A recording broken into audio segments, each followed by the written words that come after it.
8th canto, Shukadev tells Parikshit about the churning of the ocean of milk by the demigods and demons. At first, the churning of the ocean produced Kalakuta poison.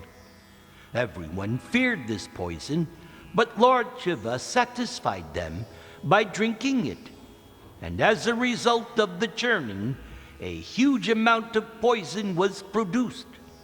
Seeing no one else to save them, the Prajapatis approached Lord Shiva and offered him prayers full of truth. Lord Shiva is known as Ashutosh because he is very pleased if one is a devotee of Lord Narayana. Therefore, Shiva easily agreed to drink all the poison generated by the churning. The goddess Durga Bhavani, the wife of Lord Shiva, was not at all disturbed when Lord Shiva asked her permission to drink the poison. She agreed because she knew of the prowess of her husband. Indeed, she expressed her pleasure at this agreement. Then Lord Shiva gathered the devastating poison which was everywhere. He took it in his hand, shrunk it, and then drank it. And after Lord Shiva drank the poison, as if in defamation, the poison born from the ocean of milk manifested its potency by marking Lord Shiva's neck with a bluish line. That line, however, is now accepted as an ornament of the Lord, and thus his name, Nilakanta. A small quantity of the poison dropped from Shiva's hands to the ground, and it is because of this poison that we have poisonous snakes, scorpions, toxic plants, and other poisonous things in this world. After the completion of the churning of the ocean of milk and the appearance of Lord Vishnu as Mohini Murti, Lord Shiva became bewildered when he saw the beautiful Mohini Murti incarnation of Godhead, but later he came to his senses. When Lord Shiva heard about the pastimes performed by the Supreme Personality of Godhead, Hari, in the form of a most attractive woman, Shiva mounted his bull and then went to see Lord Vishnu. Accompanied by his wife Uma and his servants, the Bhutagana or ghosts, Lord Shiva approached the lotus feet of Lord Madhusudana. Lord Shiva offered obeisances to the Supreme Lord by the name Vasudeva, the all-pervading Lord. He also addressed him as the universal form, the supreme controller of all creation, the super soul, the resting place for everyone, and the completely independent cause of all causes.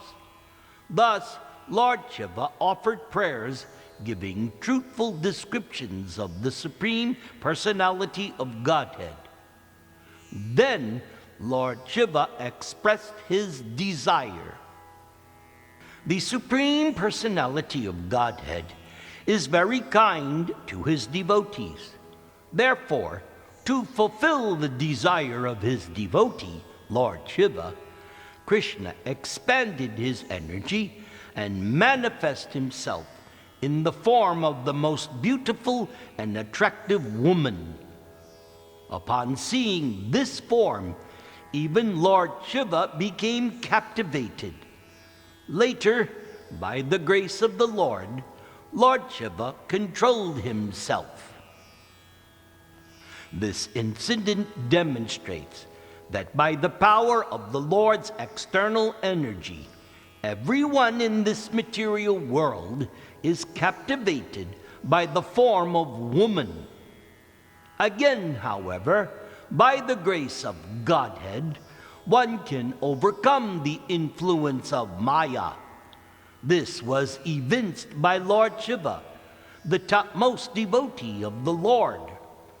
First he was captivated, but later, by the grace of the Lord, he restrained himself.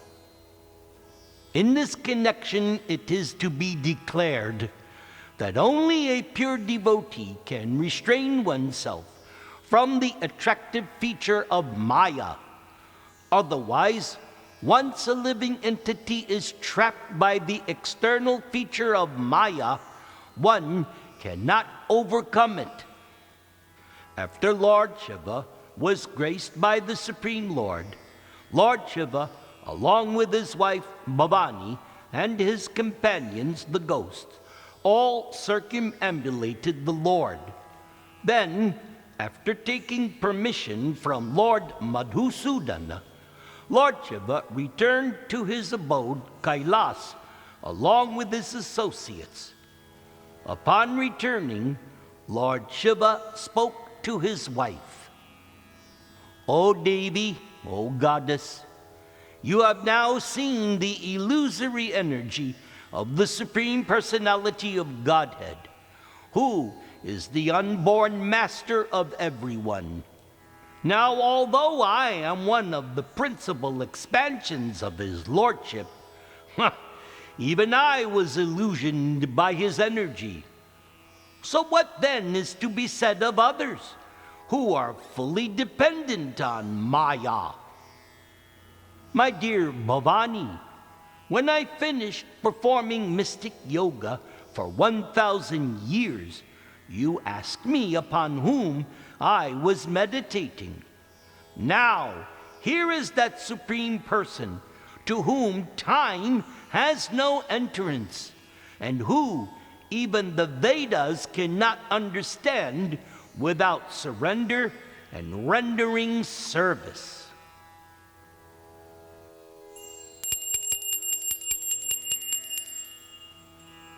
Towards the end of the 10th canto, there is a description how Lord Vishnu possesses all opulences, while Lord Shiva lives in poverty. And yet, the devotees of Vishnu are generally poverty-stricken, while the devotees of Shiva attain abundant wealth. When Maharaj Parikshit asked Shukadeva Goswami to explain this puzzling fact, the sage replied as follows: Lord Shiva manifests as false ego in 3 varieties, according to the 3 modes of nature. From this false ego arise the 5 physical elements and the other transformations of material nature, totaling 16. So when a devotee of Lord Shiva worships his manifestation in any of these elements, the devotee obtains all sorts of corresponding enjoyable opulences. But because Sri Hari is transcendental to the modes of material nature, his devotees thus become transcendental. Lord Brahma, Lord Vishnu, and Lord Shiva can each bestow or withhold favors. But whereas Lord Brahma and Lord Shiva are satisfied or angered very quickly, Lord Vishnu is not. And in this regard, the Vedic literature relates the following account. Once upon a time, there was a demon by the name Vrika, who asked Narada Muni which deity is most quickly pleased. And Narada answered that it was Lord Shiva. Thus Vrika Asura went to the holy place known as Kedarnath and began worshiping Lord Shiva by offering pieces of his own flesh as oblations into the fire. But still, Shiva did not appear.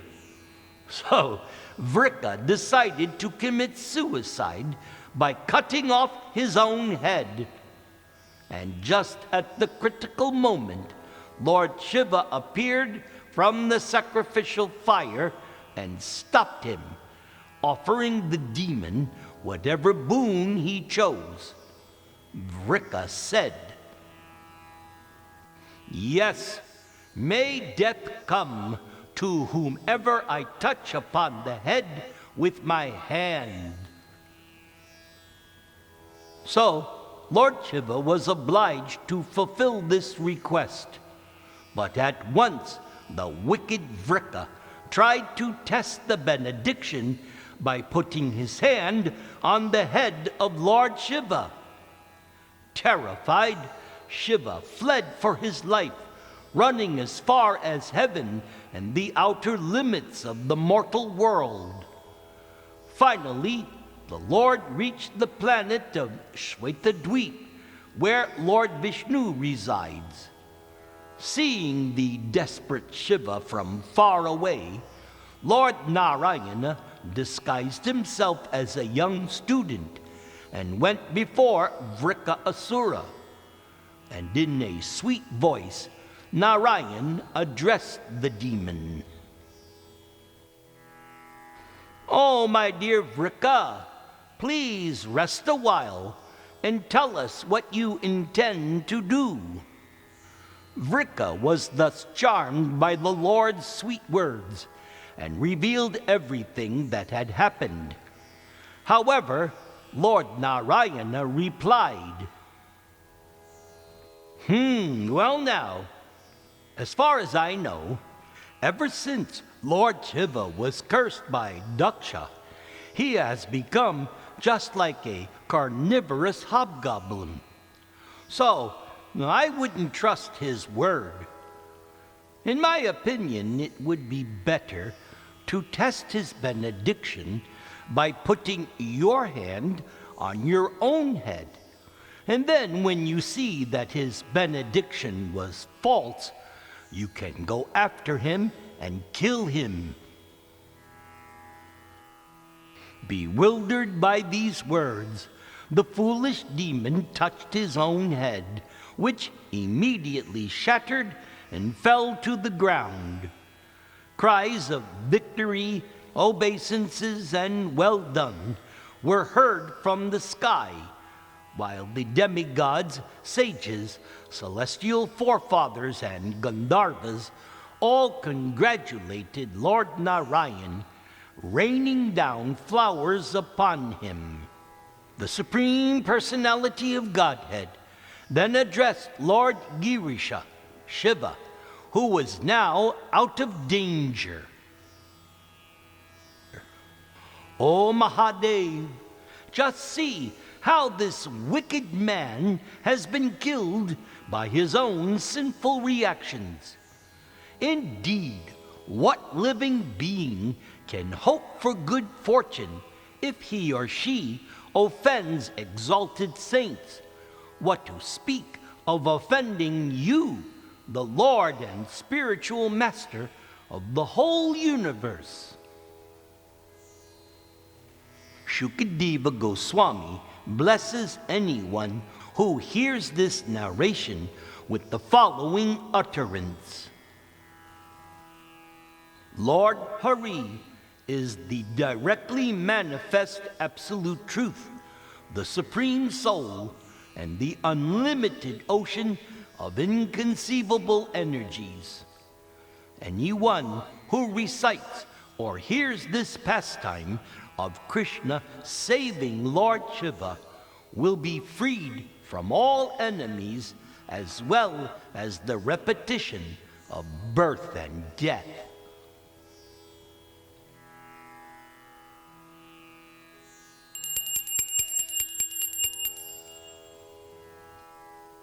In the 10th canto, we see how Bana Asura, born of Maharaj Bali, was a great devotee of Lord Shiva and was always ready to render service unto him. Because of such devotion, Bana Asura achieved a great position in society and was honored in every respect. Bana Asura was ruling over the city of Shonatapura, and by the grace of Lord Shiva, Banasura got the benediction of 1,000 arms, and thus he became so powerful that even demigods like King Indra were serving Banasura most obediently. Long ago, when Lord Shiva was dancing in his celebrated fashion called Tandava Nritya, for which he is known as Nataraj, Bana Asura helped Lord Shiva in his dancing by rhythmically beating drums with his 1,000 hands. Lord Shiva is well known as Ashutosha, one who is very easily pleased, and he is also very affectionate to his devotees. Lord Shiva is a great protector for persons who take shelter of him, and he is the master of all living entities in this material world. Being pleased with Bana Asura, Lord Shiva then said, "My dear Bana Asura, whatever you desire, you can have from me, for I am very much pleased with you." "Oh, my dear Lord, if you please, you can remain in my city just to protect me from the hands of my enemies." And so, once upon a time, Bana Asura came to offer respects to Lord Shiva by touching Lord Shiva's lotus feet with his helmet, which was shining like the sun globe. "Oh, my dear Lord Shiva, anyone who has not fulfilled one's ambition will be able to do so by taking shelter of your holy lotus feet, which are just like a desire tree from which one can take anything one desires. My dear Lord, you have given me 1,000 arms, but I do not know what to do with them. Why, they are simply a burden. I cannot use them properly in fighting, since I cannot find anyone competent to fight with me except you. Sometimes I feel a great tendency to fight with my arms, and so I go out to find a suitable warrior. Unfortunately, everyone flees and runs away, knowing of my extraordinary power. Being baffled at not finding a match, I satisfy the itching of my arms by beating them against mountains. In this way, I tear many great mountains to pieces." Lord Shiva realized that his benediction had become troublesome for Bana Asura, and thus he addressed him. "You rascal! You are very eager to fight, but since you have no one to fight with, you are now distressed. Although you think there is no one in the world to oppose you except me, I say that you will eventually find such a competent person, and at that time your days will come to an end, and your flag of victory will no longer fly. Then you will see your false prestige smashed to pieces, just like the mountains you smashed to pieces." After hearing this from Lord Shiva, Bana Asura, who was very much puffed up with his power, became elated that he would meet someone able to smash him to pieces. Bana Asura then returned home with great pleasure, and always longed for the day when that suitable fighter would come to cut down his strength. Yes, indeed. Bana Asura was such a foolish demon.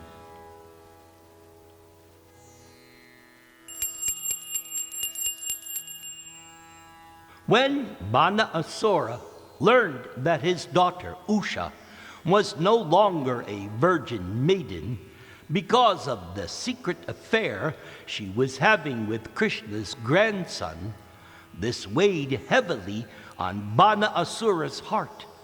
And so without delay, he rushed towards the palace where Usha was living. There he saw Usha and Aniruddha sitting together and talking. Bana Asura raged with anger. Aniruddha knew, however, that his would-be father-in-law was not at all pleased, and that he was gathering many soldiers in the palace to attack him. Under the order of Bana Asura, the soldiers came from all sides, attempting to capture and arrest Aniruddha. And when they dared to come before him, Aniruddha struck them with a rod, breaking their heads, legs, arms, and thighs, and one after another they fell to the ground. Aniruddha killed them just as the leader of a pack of boars kills barking dogs one after another. In this way, Aniruddha was able to escape the palace. Bana Asura knew various arts of fighting, and by the grace of Lord Shiva, Bana Asura knew how to arrest his enemy by the use of a Nagapasha, snake noose, and thus he seized Aniruddha as he came out of the palace. When Usha received news that her father had arrested Aniruddha, she was overwhelmed with grief and confusion. Fortunately, the great sage Narada came and informed the family about Aniruddha's disappearance from the palace. Narada explained how Aniruddha had been carried by Usha's friend Chitralekha, who was a mystic yogini, to the city of Shonatapur, the capital of Banasura's empire. And Narada explained how Bana Asura had arrested Aniruddha with the Nagapasha, even though Aniruddha had defeated all of his soldiers. This news was given in detail by Narada, and the whole story was disclosed to the family. The members of the Yadu dynasty, all of whom had great affection for Krishna, then prepared to attack the city of Shonatapura. They gathered 18 Akshauhini military divisions into phalanxes, and they all went to Shonatapur, surrounding it with soldiers, elephants, horses, and chariots. Bana Asura heard that the soldiers of the Yadu dynasty were attacking the entire city, tearing down various walls, gates, and nearby gardens. Becoming very angry, Bana Asura immediately ordered his soldiers, who were of equal caliber, to go and face them. Lord Shiva was so kind to Bana Asura that he personally came as the commander-in-chief of the military force, assisted by his heroic sons Kartikeya and Ganapati. Nandishwara Shiva, seated on his favorite bull, led the fighting against Lord Krishna and Balaram. Oh, we can simply imagine how fierce the fighting was. Lord Shiva, along with his valiant sons on one side, and Lord Krishna and his elder brother Sri Balaramaji on the other. The fighting was so fierce that those who saw the battle were struck with wonder, and the hairs on their bodies stood up. Lord Shiva was engaged in fighting directly with Lord Krishna. Lord Shiva is called Bhutanath because he is assisted by various types of powerful ghosts and denizens of the inferno. Krishna simply drove away all those ghosts from the battlefield with the arrows from his celebrated bow Sharanga Dhanur. Lord Shiva then began to release all of his selected weapons against Krishna. Without any difficulty, Krishna counteracted all these weapons with his own counter-weapons. At last, when Lord Shiva released his personal weapon known as Pashupata Astra, Krishna immediately counteracted it with the Narayana Astra. Lord Shiva then became exasperated in fighting with Krishna. Krishna then took the opportunity to release his yawning weapon. When this weapon is released, the opposing party becomes tired, stops fighting, and begins to yawn. Consequently, Lord Shiva became so fatigued that he refused to fight anymore and began yawning. So now, Krishna was able to turn his attention from the attack of Lord Shiva to the efforts of Bana Asura, and Krishna began to kill Bana Asura's personal soldiers with swords and clubs.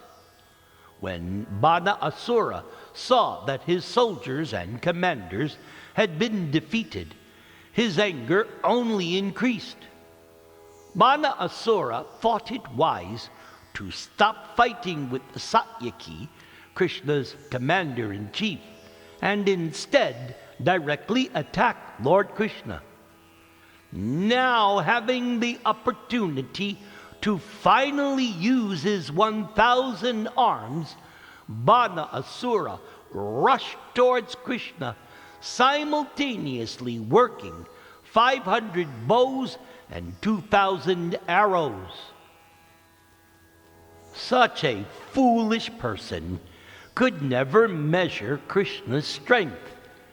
Immediately, without difficulty, Krishna cut each of Bana Asura's bows into 2 pieces. And just to check Bana Asura from going any further, Krishna made the horses of his chariot lay down on the ground so that the chariot broke to pieces. And after doing this, Krishna blew his conchal Panchajanya.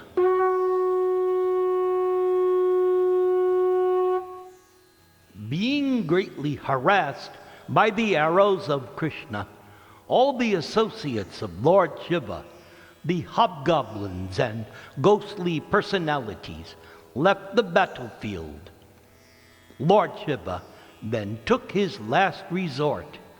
He released his greatest death weapon, known as Shiva-dwara, which destroys by excessive temperature.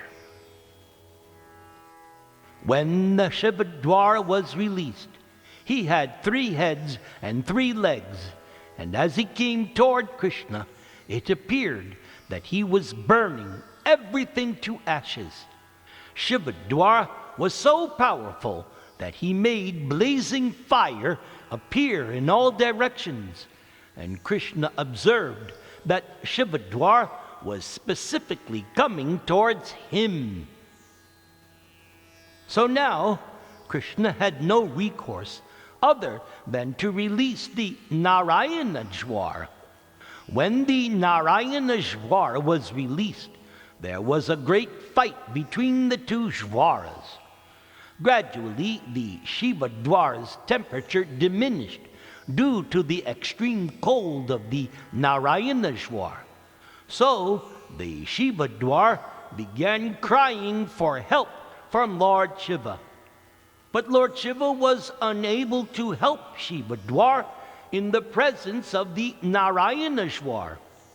So, unable to get any help from Lord Shiva, Shiva-dwar could understand that he had no means of escape outside of surrendering unto Narayana, Lord Krishna himself.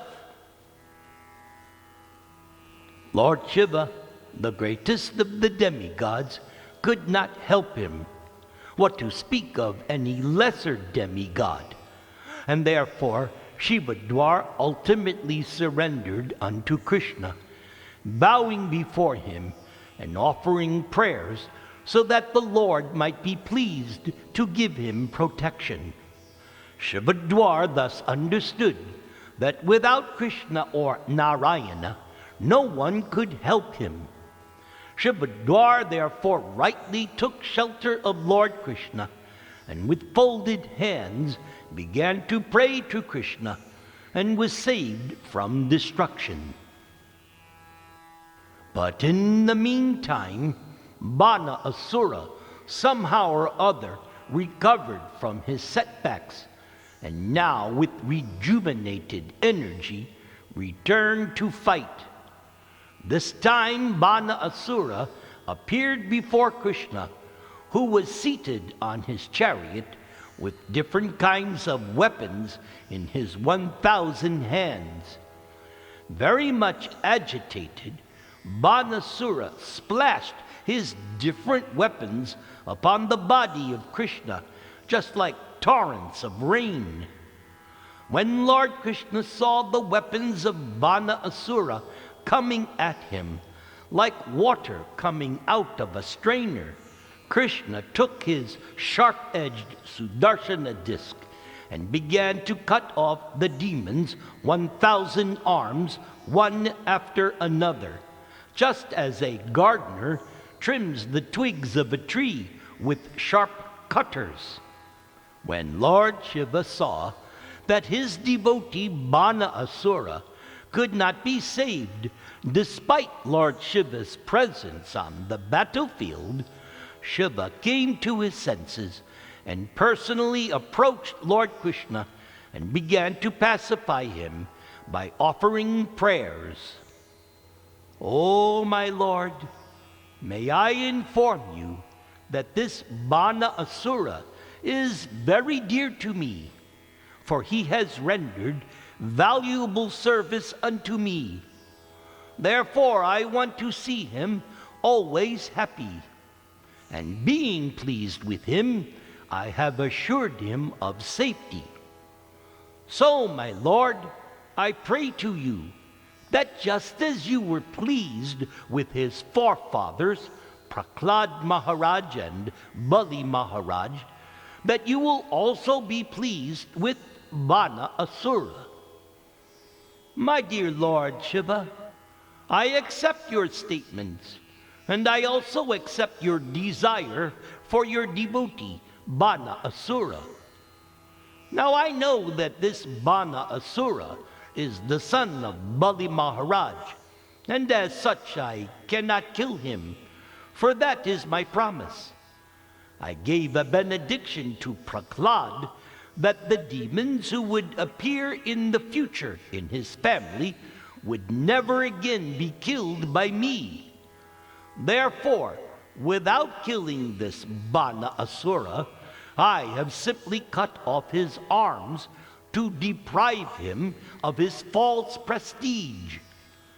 The large number of soldiers he was maintaining became a burden on this earth, and so I have killed them all to minimize the burden.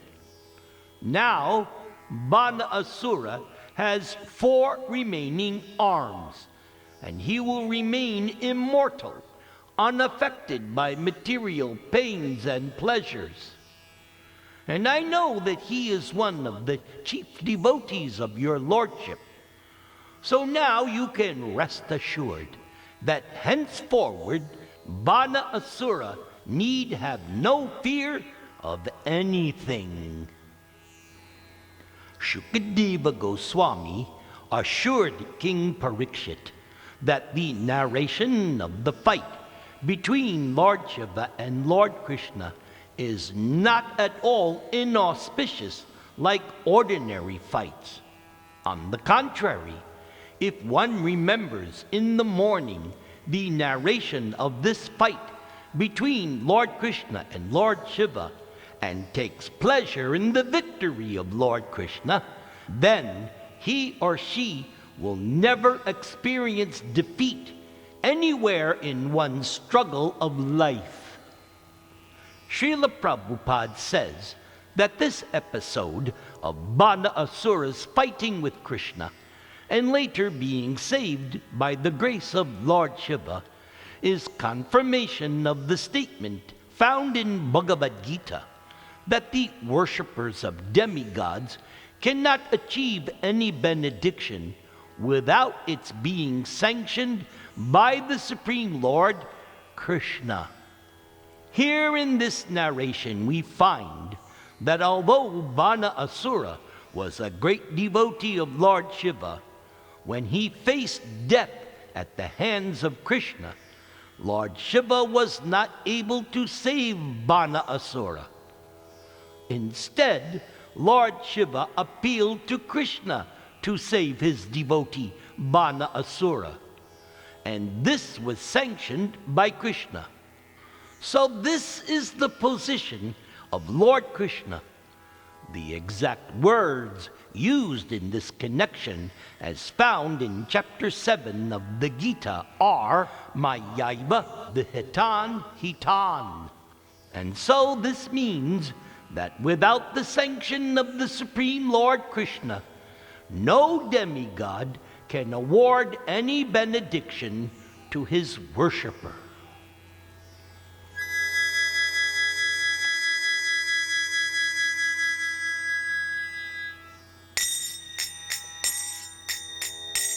Shiva Shuka Narada Preme Gada Gada Bhakati Vinoda Deki Gorara Shampada Kiba Jayo Jaya Gora Chandir Aratiko Shobha Janavi Tata Bane Jagamana Lobha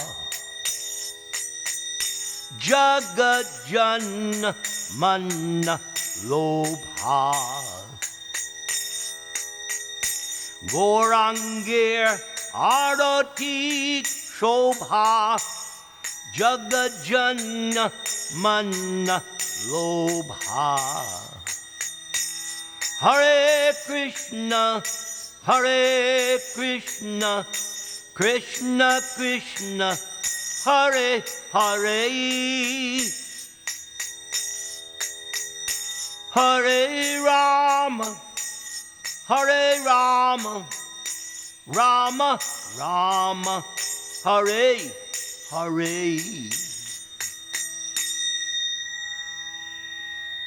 Vaishnavanam Yatha Shambhu. Lord Shiva is the greatest Vaishnava.